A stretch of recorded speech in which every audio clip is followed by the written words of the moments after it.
আসসালামু আলাইকুম। যে যেখান থেকে আমার ভিডিওটি দেখছেন সকলকে ধন্যবাদ, অভিনন্দন। এই মুহূর্তে আছি আমি খুলনার ফুলতলা উপজেলার সিকিরাটের ফেরিঘাটে। তো ফেরিঘাটের এই মুহূর্তে যে দৃশ্যগুলি আমি আপনাদের দেখানোর চেষ্টা করলাম। সবচেয়ে বড় বিষয় হচ্ছে এই ফেরিটি থাকা সত্ত্বেও স্ক্রিনে দেখতে পাচ্ছেন যে হাজার হাজার মানুষের কিন্তু চলাচল। যে সমস্যাটি তুলে ধরার চেষ্টা করছি সেটি হচ্ছে এইখান থেকে ফেরি থেকে নামার পরে আপনারা দেখছেন ইটের সলিং, একটু বৃষ্টি যখন জোয়ারের পানি আসে তখন কিন্তু এখানে এমনভাবে ভরে যায় যেখান থেকে মানুষ কিন্তু এখানে চলাচল করতে পারে না, এবং গাড়ি কিংবা অন্য কোনো এমনকি হেঁটে যাওয়ারও কিন্তু অসম্ভব হয়ে পড়ে।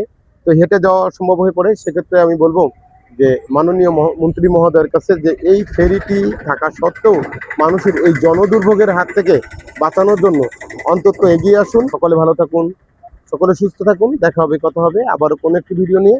আল্লাহ হাফিজ।